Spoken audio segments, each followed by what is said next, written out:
En la década de los años 50, de 1850 hubo un cambio muy importante en las ciencias. Surge la psicología siguiendo la línea de las ciencias naturales. Sin embargo, no se había logrado definir claramente lo que era la psicología y qué método debía utilizar. Bain hizo aportaciones y modificaciones a la psicología asociacionista. En sus obras se ve claramente que sus ideas tienen carácter cientificista, aplicando la metodología descriptiva y la clasificatoria, y formuló una psicología fisiológica. Hace descripciones de las partes del sistema nervioso, asumiendo que son la condición de la vida mental. Estableció la idea de la actividad espontánea como la primera forma de corriente mental, a donde surgen formas más complejas. Así pues, la inteligencia es un conjunto de formas concretas de combinar ideas. Esto hace que la base fundamental de la inteligencia sean los procesos asociativos. También aportó la doctrina del aprendizaje y el hábito. Spencer aplica la teoría de la evolución a la explicación de la mente humana. En su psicología, logró que el asociacionismo formara parte de la teoría de la evolución. Dio inicio al estudio de las formas de actividad mental y sus utilidades biológicas. Concibe la vida como un proceso adaptativo en el que por un lado se encuentra la selección natural establecida por Darwin y por el otro la idea de Lamarck de que la función biológica modificó la estructura orgánica a través de una repetición de adaptaciones directas de variaciones funcionales, jugando la herencia un papel fundamental.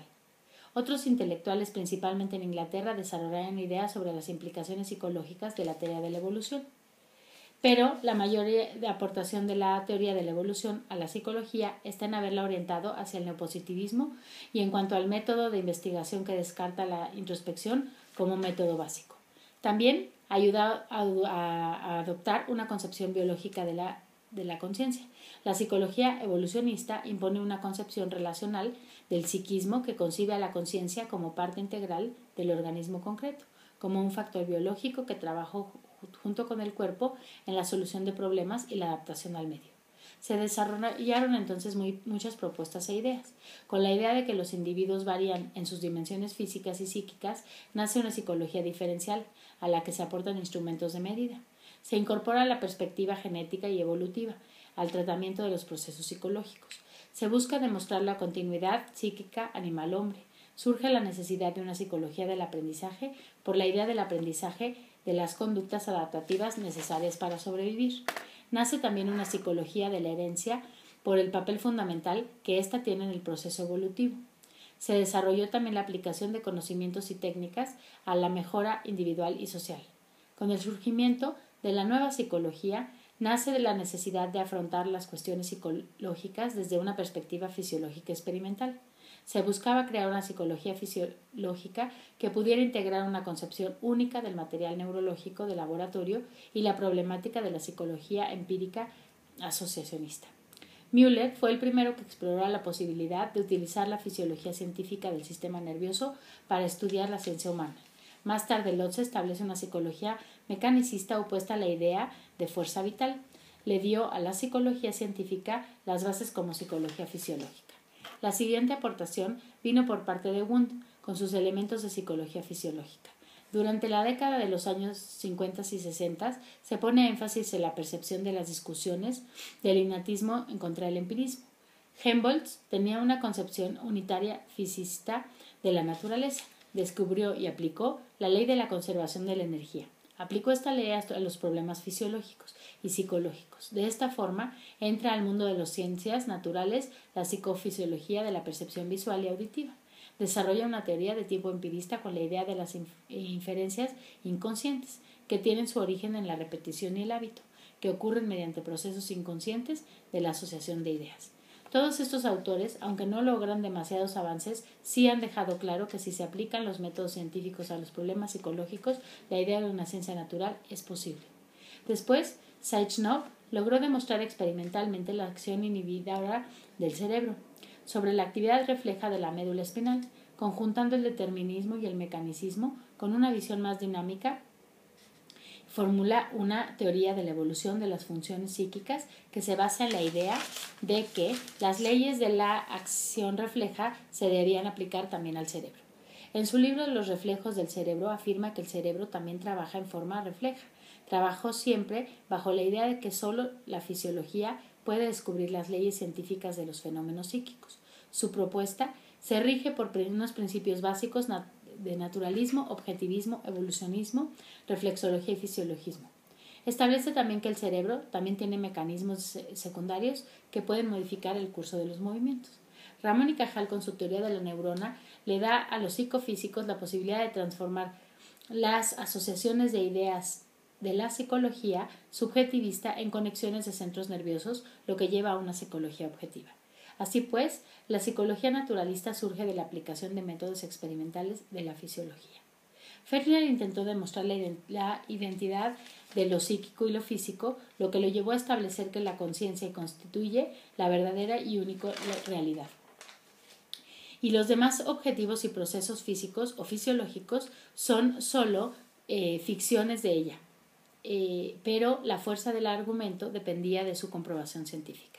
Después de varios intentos, regresa a la psicofísica, a la que definió como una ciencia exacta de las relaciones cuerpo-alma.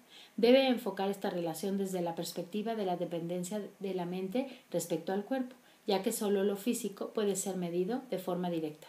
Existían entonces la psicofísica externa y la interna. Ahora la tarea de la psicofísica era definir los instrumentos de cuantificación, unidad de medida y métodos psicofísicos. Fechner hizo la intensidad del fenómeno prototipo de la psicofísica con el que es posible apreciar algunos cambios cuantitativos de las sensaciones.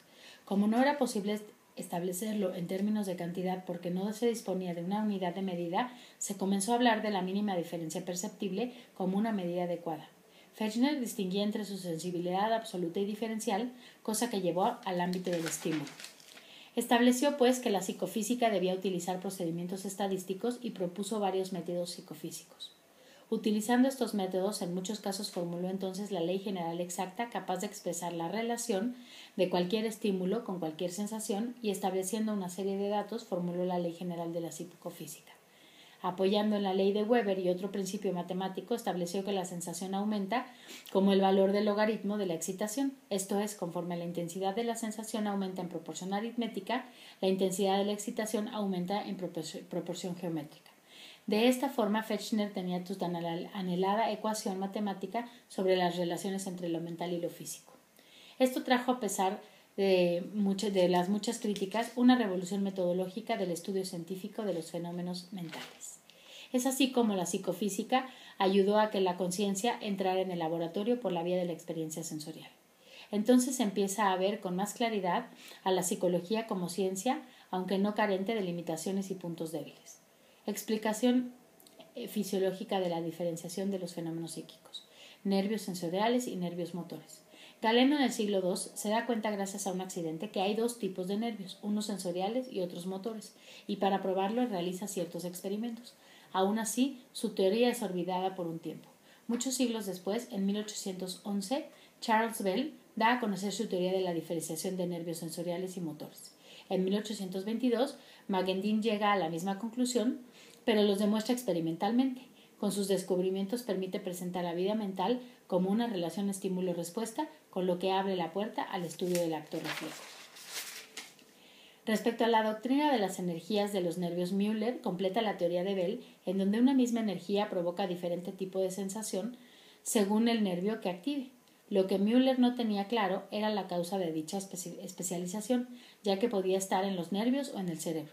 Aunque para ambas teorías podían ser, se inclinó por la que ponía en los nervios dicha causa. Florence había ya publicado investigaciones a este respecto. Así pues, Müller se inclina por explicar la diversidad partiendo de la naturaleza de cada célula nerviosa. Hermann von Helmholtz formuló la teoría de las energías específicas de las fibras nerviosas para explicar las diferencias cualitativas dentro de cada sentido. Anteriormente, Jung había formulado la teoría de que en el ojo había 3 clases de receptores y sus correspondientes fibras nerviosas. Por otro lado, Nathanson, en 1844, dice que cada órgano del sistema nervioso tiene una sola función, por lo que hay tantos órganos como cualidades sensoriales. Entonces, Helmholtz establece su teoría de la visión, que admite 3 clases de receptores en el campo de la audición, explica los matices de tonalidad partiendo de cerca de 4.500 arcos fibras, cada una sensible a una frecuencia. Explicó y demostró experimentalmente el cómo y el porqué fisiológico de la percepción, de los colores, la profundidad, la distancia y las diferencias de tonos, calidad y timbre. El papel y funcionamiento del sistema nervioso en el fenómeno psicológico va a sufrir muchas modificaciones por las aportaciones de diversos autores. Ramón y Cajal demuestra que en el sistema nervioso se realiza la teoría de Rudolf Virchow, en donde la célula es la forma elemental del mundo viviente y toda célula proviene de otra. También desarrolla la teoría de la neurona. Avanzando en las investigaciones de Golgi, afirma la independencia anatómica de las células nerviosas. Cada célula es independiente de la otra en su nutrición y reconstrucción. Las células nerviosas se relacionan entre sí por contigüidad. La sinapsis es un punto en el que el impulso nervioso es transmitido de una célula nerviosa a la siguiente. La estructura de la neurona es dendrita, soma y cilindrada. Posteriormente, se avanzó en las investigaciones sobre las actividades nerviosas superior con la idea de asignar funciones específicas a cada parte del cerebro. Varios investigadores realizan avances muy significativos en esta área. En la década de 1870 se descubre el método de la estimulación eléctrica de la corteza cerebral y el procedimiento de estimulación periférica sensorial para detectar alteraciones de corrientes nerviosas en la corteza. Pavlov dice que las leyes del funcionamiento de la actividad nerviosa pueden ser estudiadas mediante el reflejo condicionado. La investigación sobre el reflejo, entendido como el estudio de los movimientos que involuntariamente se dan ante un estímulo y los mecanismos que intervienen en el proceso, supusieron un nuevo enfoque para ciertos problemas de la psicología. Wyatt fue el primero que demostró la existencia de un órgano central en el sistema nervioso. Enfatizó también la distinción entre los movimientos espontáneos frente a los movimientos voluntarios. Así, continúan avanzando las investigaciones respecto a las actividades nerviosas y los actos reflejos, hasta que la psicología da sus primeros pasos como ciencia experimental independiente.